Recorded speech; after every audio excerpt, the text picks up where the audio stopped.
Bersoraklah bagi nama Yesus Tuhan. Sebab dia layak dipuji, dia layak disembah. Raja di atas segala raja.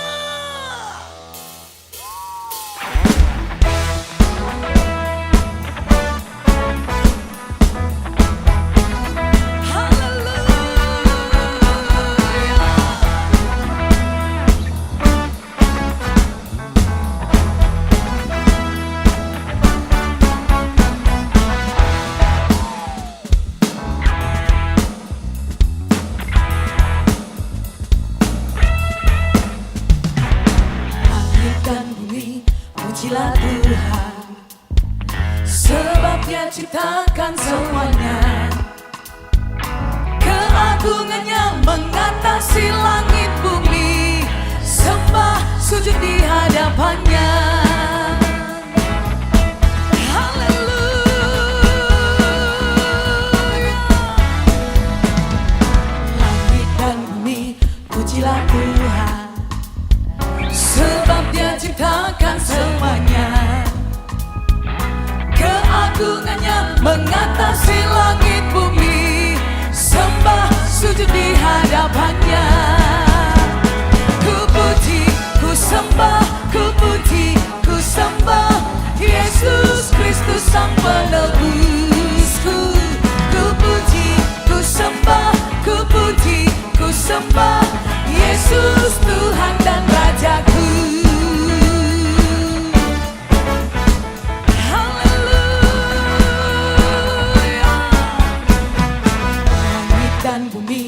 Pujilah Tuhan, Amin. sebab dia ciptakan semuanya. Keagungannya mengatasi langit bumi, sembah sujud di hadapannya. Ku puji, ku sembah, ku puji, ku sembah Yesus Kristus Sang Penebusku. Ku puji, ku sembah, ku puji, ku sembah Yesus Tuhan dan Rajaku. Ku puji, ku sembah, ku puji, ku sembah Yesus Kristus Sang Penebusku. Ku puji, ku sembah, ku puji, ku sembah Yesus Tuhan dan Rajaku. Haleluya. Terpujilah Allah kami, Yesus Kristus Tuhan. Haleluya. Kemuliaan hanya bagi nama Yesus Tuhan. Haleluya, amin. Haleluya, amin. Haleluya, amin. Haleluya, haleluya. Haleluya, amin. Haleluya, amin. Haleluya, amin. Haleluya, haleluya. Haleluya, amin. Haleluya, amin. Haleluya, amin. Haleluya, haleluya. Haleluya, amin. Haleluya, amin. Haleluya, amin. Haleluya, amin. Haleluya, amin. Haleluya, amin. Haleluya. Terpujilah Allah kami.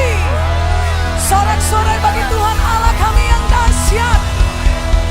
Haleluya. Terima kasih Tuhan. Di sepanjang tahun ini Engkau memberkati setiap kami. Engkau tidak pernah meninggalkan kami ya Tuhan. Tuhan baik dalam hidup kami. kepadamu Yesus. Terima kasih.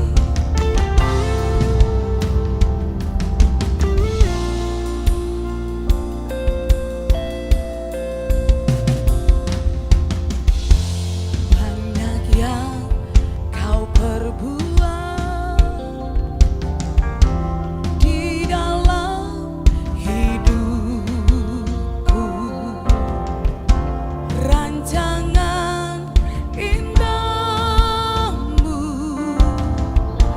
terjadi di hidupku. Bapa yang mengerti segala yang ku perlu, kasih-Mu sempurna nyata dalam hidupku. Ku bersyukur Bapa, ku bersyukur Tuhan, buat kasih setia-Mu di dalam hidupku. Ku bersyukur, ku bersyukur Bapa, ku bersyukur Tuhan, buat kasih setia-Mu di dalam hidupku. Ku bersyukur,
Kasih-Mu yang begitu besar ya Tuhan, melingkupi setiap kehidupan kami.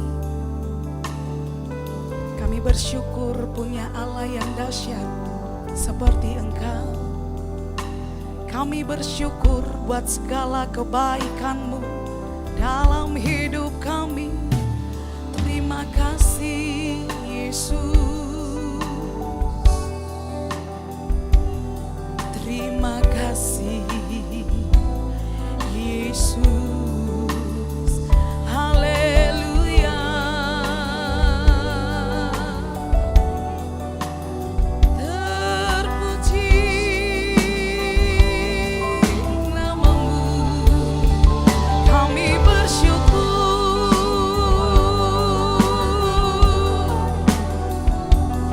Terima kasih terpuji nama-Mu, termulialah nama-Mu, ya Allahku. Haleluya. Kami sembah Engkau Yesus Tuhan. Labaya syadara labaya labaya labaya labo. Haleluya.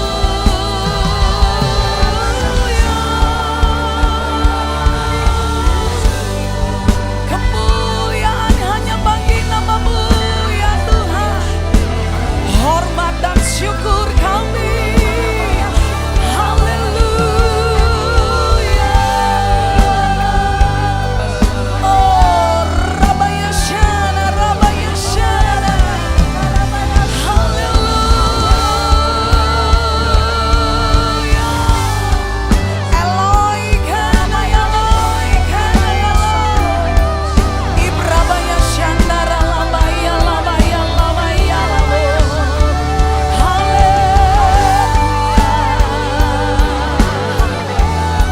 Terpujilah Allah kami, termulialah nama-Mu Yesus. Haleluya. Sorak-sorai bagi Tuhan Allah kami. Haleluya, haleluya.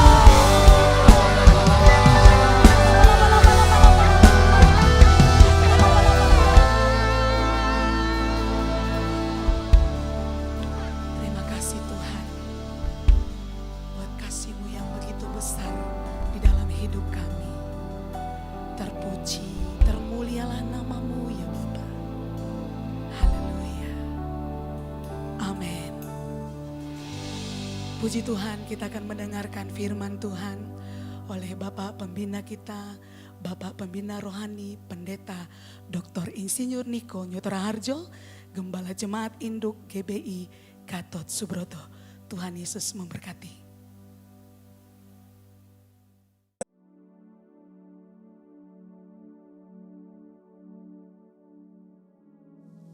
Shalom semuanya.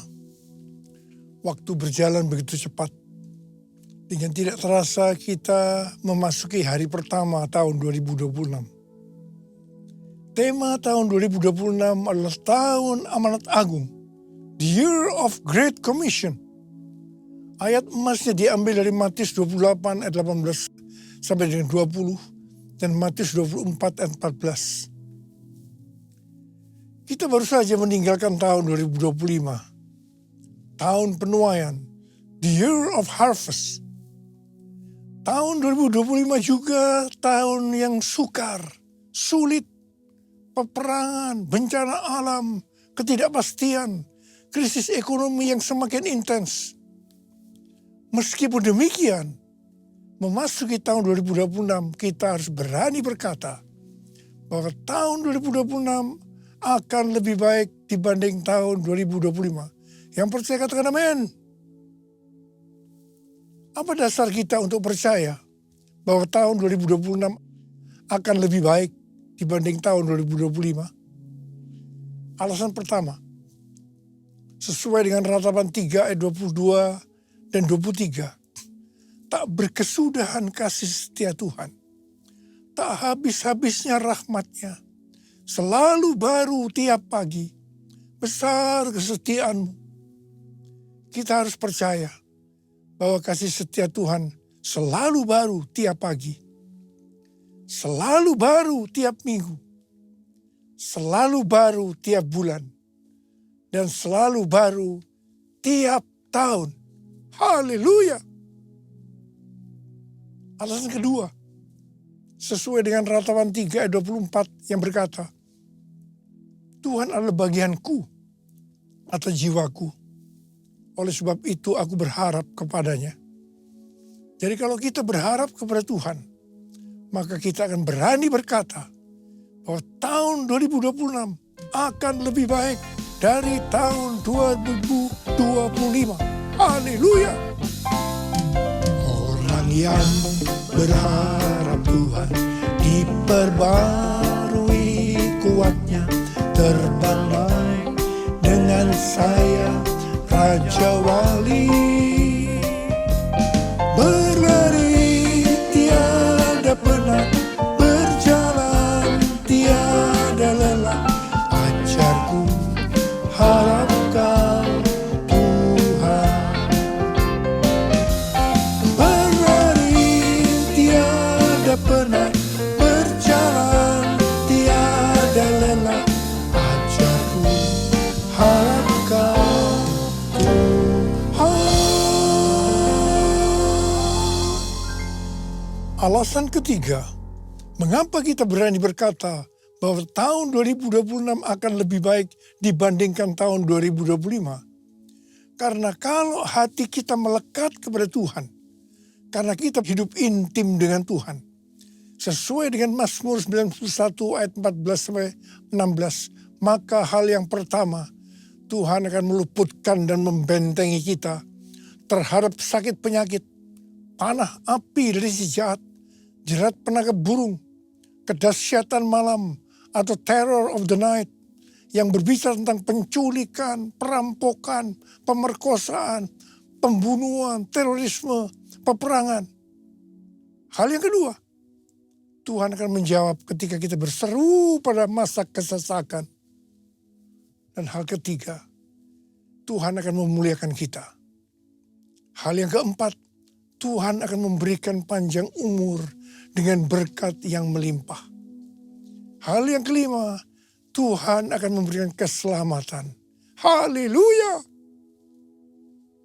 Berdasarkan 5 hal ini, kita akan berani berkata, Tuhan, saya percaya bahwa tahun 2026 akan lebih baik dari tahun 2025. Yang percaya katakan amin. Alasan keempat, mengapa kita berani berkata bahwa tahun 2026 akan lebih baik dibandingkan tahun 2025? Karena kita memasuki tahun 2026, tahun amanat agung, yang berarti kita akan lebih dipakai Tuhan dalam proses penyelesaian amanat agung. Maka kita akan berani berkata bahwa tahun 2026 akan lebih baik dibandingkan tahun 2025. Amin. Aku percaya berkat-Mu atasku melimpah, kebajikan, kemurahan selalu mengikutiku. Ku puji, ku sembah Kau Tuhan. Ku puji, ku sembah Kau Tuhan. Ku puji, ku sembah Kau Yesus. Tahun 2026 adalah tahun amanat agung, the year of the Great Commission. Istilah amanat agung dipopulerkan oleh Hudson Taylor, seorang misionaris ke daratan Cina pada abad ke-19. Hudson Taylor terkenal dengan kutipannya, amanat agung bukanlah sebuah pilihan untuk dipertimbangkan, melainkan sebuah perintah untuk ditaati. Yang dimaksud dengan amanat bukanlah sekedar perintah, tetapi satu perintah pengutusan yang diperlengkapi dengan kuasa dan otoritas ilahi. Sesuai dengan perkataan Yesus dalam Matius 28 ayat 18 dan 19. Kepadaku telah diberikan segala kuasa di sorga dan di bumi. Karena itu pergilah, jadikanlah semua bangsa muridku.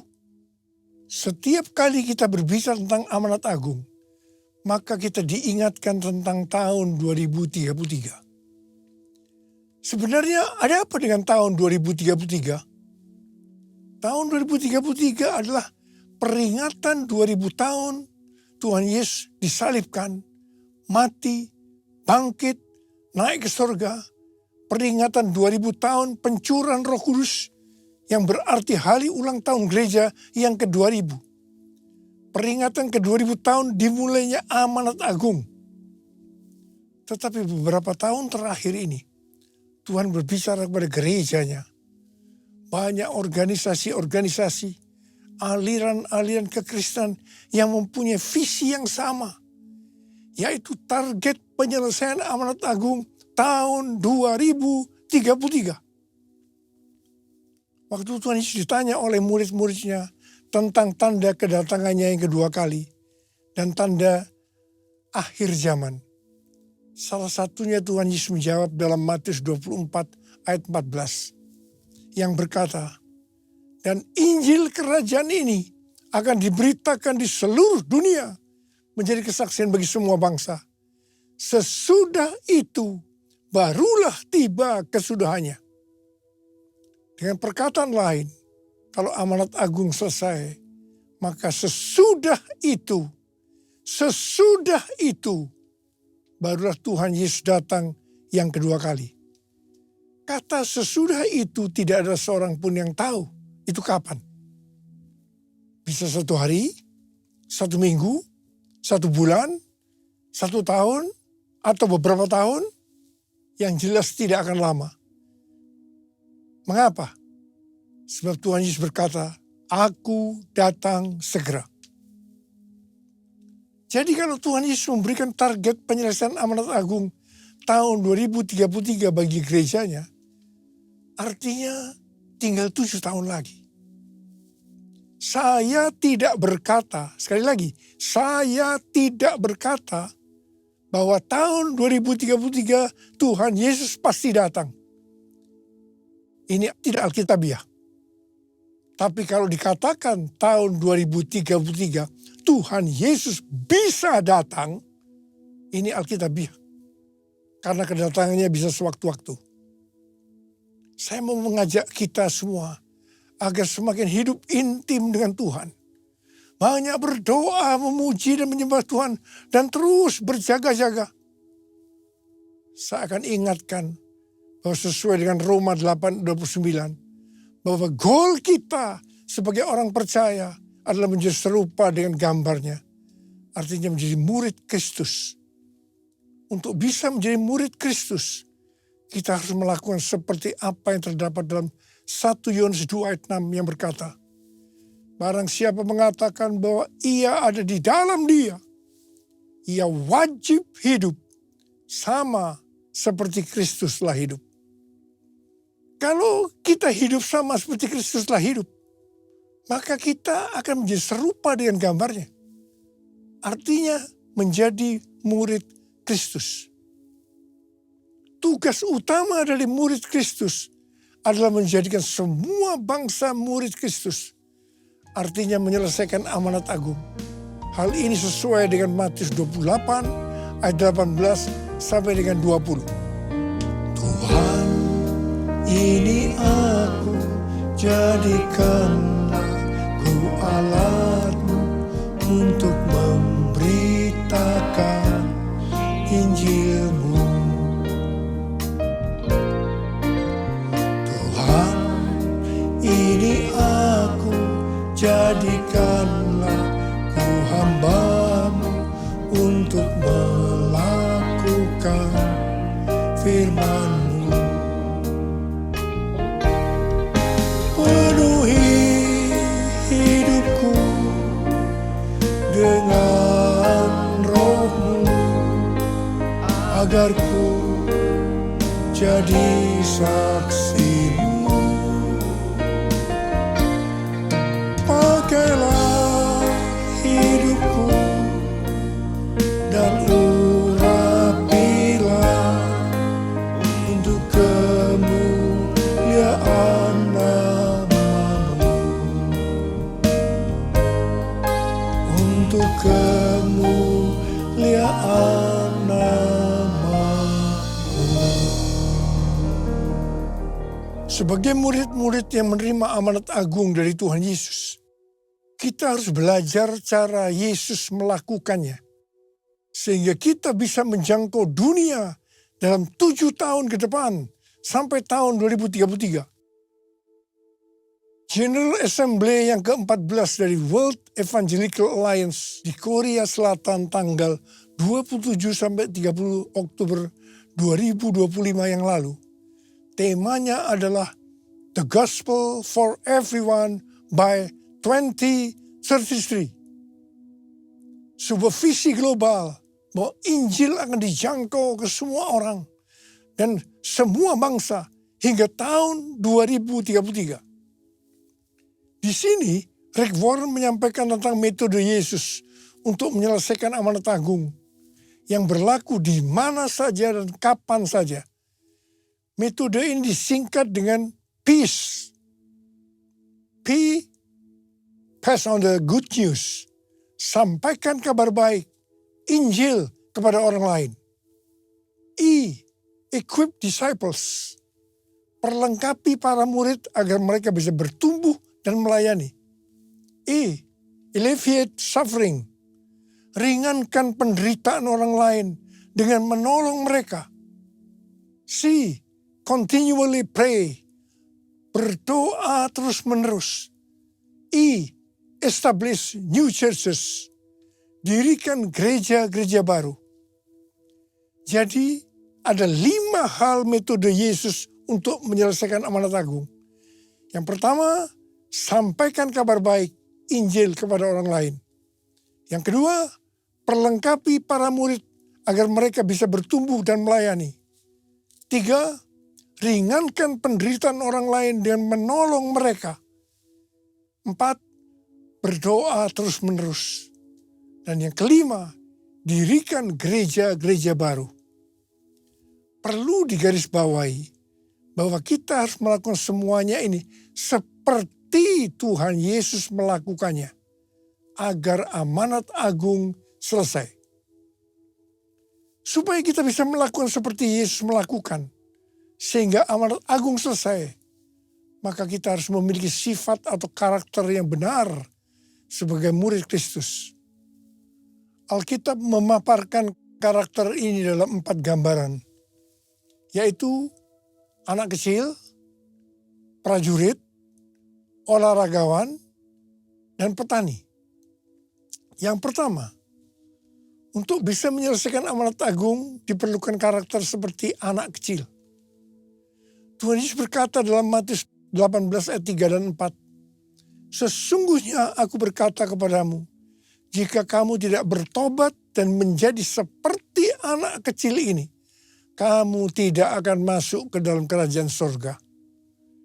Oleh sebab itu, siapa saja yang merendahkan diri dan menjadi seperti anak kecil ini, dialah yang terbesar dalam kerajaan surga.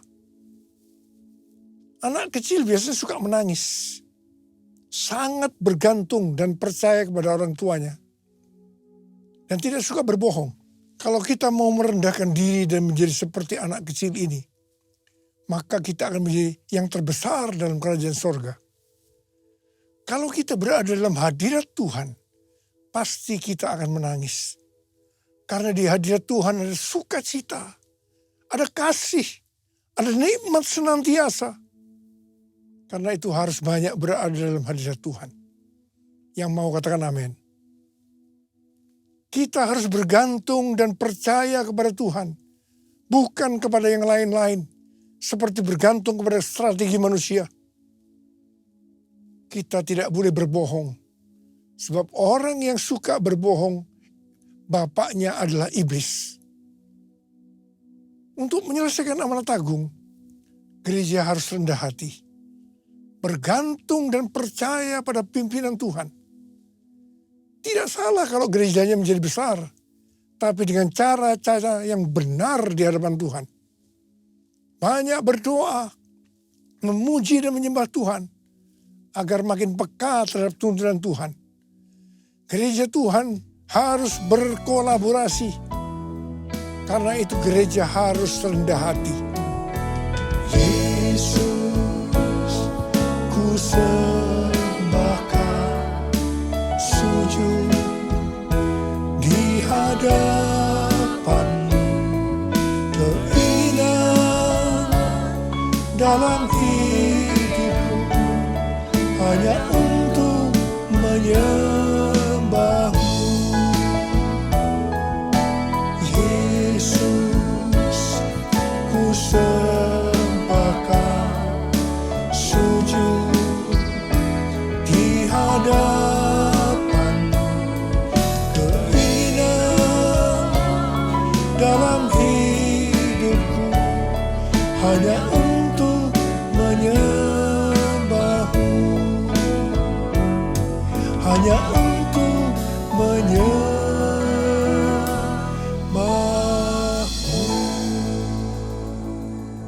Yang kedua, untuk menyelesaikan amanat agung diperlukan karakter prajurit. Seorang prajurit yang sedang berjuang tidak memusingkan dirinya dengan soal-soal penghidupannya, supaya dengan demikian ia berkenan kepada komandannya. 2 Timotius 2 ayat 4. Ini bukan berarti kita tidak boleh bekerja atau berkeluarga. Tetapi masalah-masalah kehidupan sehari-hari tidak boleh menghambat fokus panggilan utama kita sebagai murid untuk menyelesaikan amanat agung. Dengan demikian, kita akan berkenan kepada komandan kita, yaitu Tuhan Yesus Kristus. Dalam tahun amanat agung ini, iblis akan makin keras berusaha untuk mengalihkan perhatian kita dalam menyelesaikan amanat agung. Hati-hati, jangan sampai dialihkan oleh keinginan daging, keinginan mata, dan keangkuhan hidup. Dalam Alkitab, paling tidak ada 104 ayat yang berbicara tentang kesombongan atau keangkuhan. Amsal 6 ayat 16 sampai dengan 19 berkata, 6 perkara ini yang dibenci Tuhan, bahkan 7 perkara yang menjadi kekejian bagi hatinya. Mata sombong, lidah dusta, tangan yang menumpahkan darah orang yang tidak bersalah, hati yang membuat rencana-rencana yang jahat, kaki yang segera lari menuju kejahatan, seorang saksi dusta yang menyembur-nyemburkan kebohongan, dan yang menimbulkan pertengkaran saudara. Amsal 16 ayat 18 berkata, kecongkakan mendahului kehancuran, dan tinggi hati mendahului kejatuhan. Yesaya 13 ayat 11b berkata, kesombongan orang-orang pemberani akan kuhentikan, dan kecongkakan orang-orang yang gagah akan kupatahkan. Matius 23 ayat 12 berkata, dan barang siapa meninggikan diri, ia akan direndahkan. Dan barang siapa merendahkan diri, ia akan ditinggikan. Yakobus 4 ayat 6 berkata, Allah menentang orang yang congkak, tetapi memberi anugerah kepada orang yang rendah hati. Hari-hari ini saya banyak melihat anak-anak Tuhan dan para pemimpin dilemahkan oleh Tuhan. Seperti yang juga dialami oleh Rasul Paulus. Ini semua diizinkan Tuhan, supaya kita tidak meninggikan diri. Tuhan berkata, dalam kelemahanlah kuasaku jadi sempurna. Kalau kita mau dipakai Tuhan lebih lagi, maka kita harus siap untuk dilemahkan. Yang ketiga, untuk menyelesaikan amanat agung diperlukan karakter olahragawan. Seorang olahragawan hanya dapat memperoleh mahkota sebagai juara apabila ia bertanding menurut peraturan-peraturan olahraga. Supaya bisa menurut peraturan-peraturan olahraga, Rasul Paulus berkata dalam 1 Korintus 9 ayat 26 dan 27 sebagai berikut. Sebab itu aku tidak berlari tanpa tujuan. Dan aku bukan petinju yang sembarangan saja memukul. Tetapi aku melatih tubuhku dan menguasainya supaya sesudah memberitakan Injil kepada orang lain, jangan aku sendiri ditolak. Jadi untuk bisa menurut peraturan olahraga, Rasul Paulus melatih tubuhnya dan menguasainya. Di sini kita melihat bahwa untuk menyelesaikan amanat agung tidak mudah. Melatih tubuh dan menguasainya itu perlu pengorbanan. Hal ini perlu kita lakukan supaya seperti yang Rasul Paulus katakan, supaya sesudah aku memberitakan Injil kepada orang lain, jangan aku sendiri ditolak.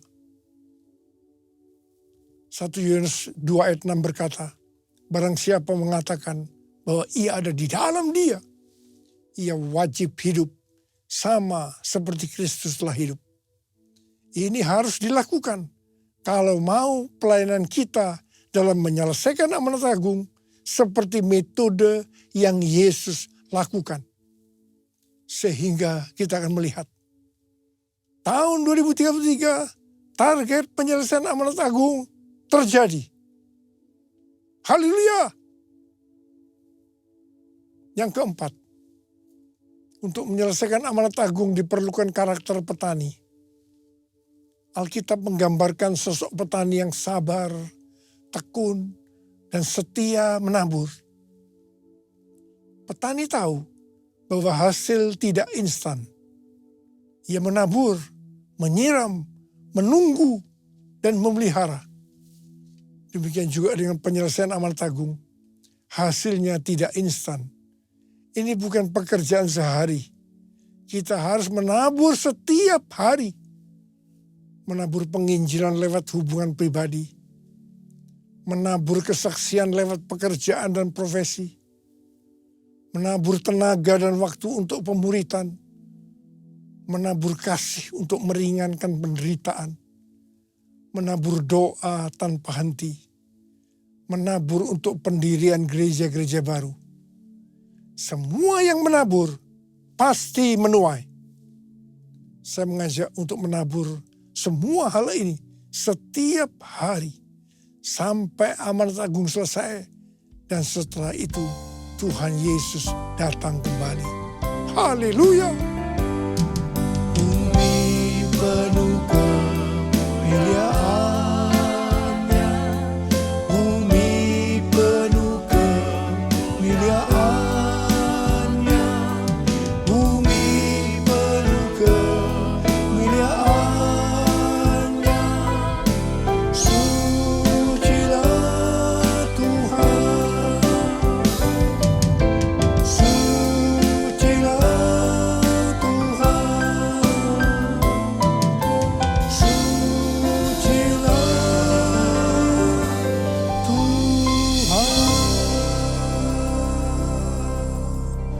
tangan kita di hadapan Tuhan. Kita sembah Dia. Mulai berbahasa roh.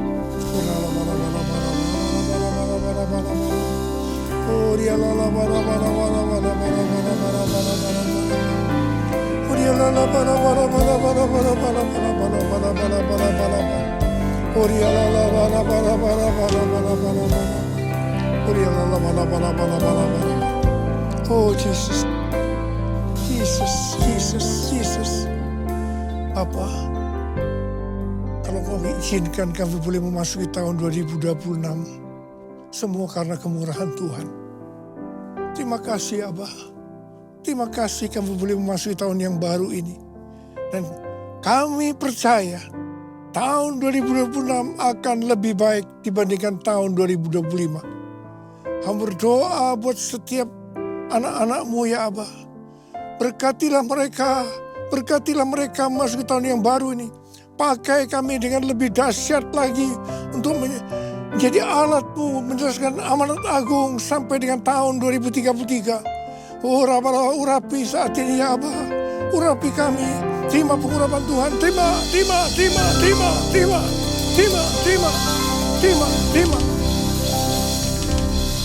Dalam nama Yesus. Amin. Kita akan masuk dalam perjamuan kudus. Saudara, perjamuan kudus adalah perjamuan Tuhan Yesus sendiri. Kita akan mengingat ayat ini.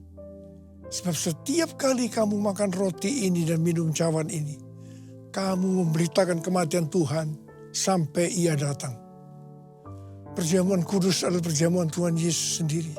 Setiap kali kita masuk dalam perjamuan kudus, Tuhan Yesus selalu berkata, biarlah ini menjadi peringatan akan daku. Karena itu mari, arahkan hati kita kepada kebaikan Tuhan. Ingat kebaikan Tuhan, tundukkan kepala. Tuhan, siapakah kami sebelum kami mengenal Engkau? Kami semua orang berdosa.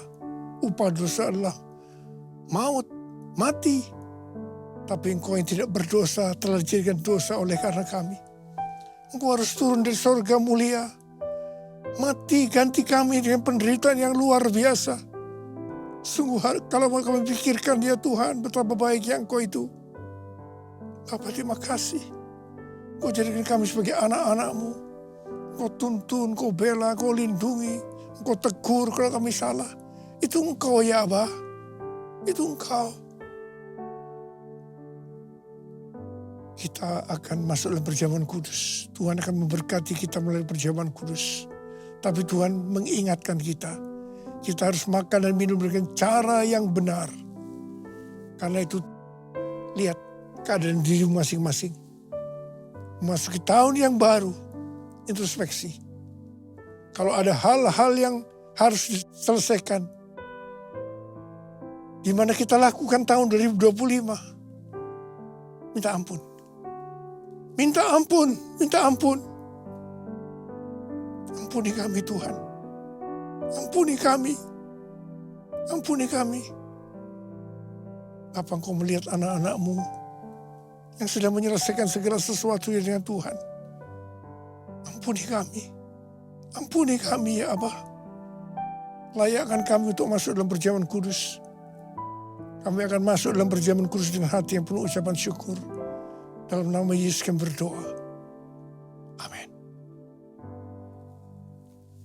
Mari kita angkat roti di tangan kanan kita tinggi-tinggi. Sebab apa yang telah kuteruskan kepadamu telah aku terima dari Tuhan. Yaitu bahwa Tuhan Yesus pada malam waktu Ia diserahkan mengambil roti. Dan sesudah itu Ia mengucap syukur atasnya. Dia memecah-mecahkannya dan berkata, inilah tubuhku yang diserahkan bagi kamu. Perbuatlah ini menjadi peringatan akan aku. Sudah dikasih Tuhan, bukan roti yang kita pecah-pecahkan ini adalah persekutuan kita dengan tubuh Kristus. Mari kita makan dalam nama Yesus.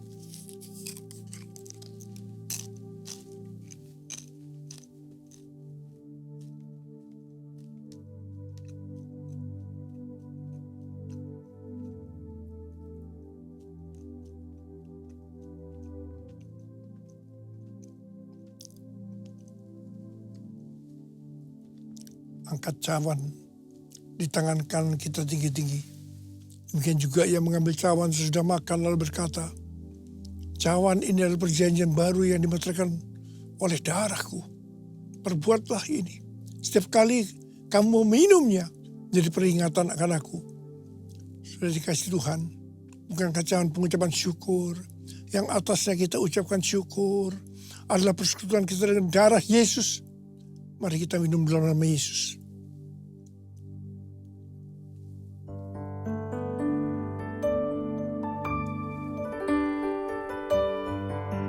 Ucapkan syukur dan terima kasih. Dengan suara, jangan diam. Tuhan, terima kasih ya Tuhan. Terima kasih ya Tuhan, terima kasih.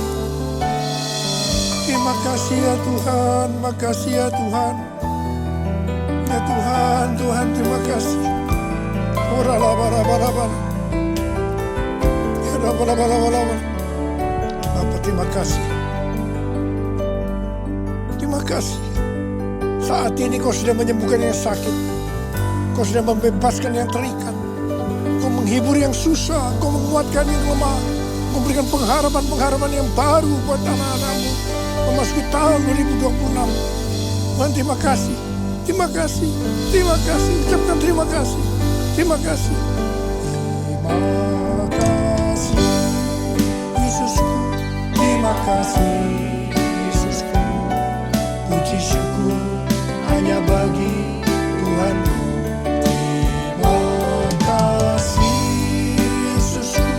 Terima kasih Yesusku. Puji syukur hanya bagi Tuhanku. Terima kasih Yesusku. Terima kasih Yesusku. Puji syukur hanya bagi Tuhanku. Terima kasih Yesusku. Terima kasih Yesusku. Puji syukur hanya bagi Tuhanku. Puji syukur hanya bagi Tuhanku. Puji syukur hanya bagi Tuhanku.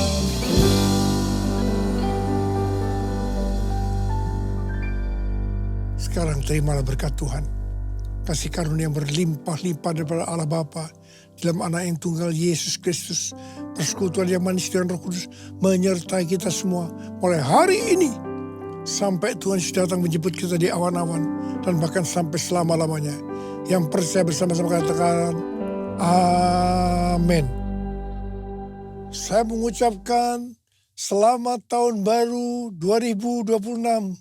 Tuhan Yesus memberkati berlimpah, limpah, limpah. Haleluya.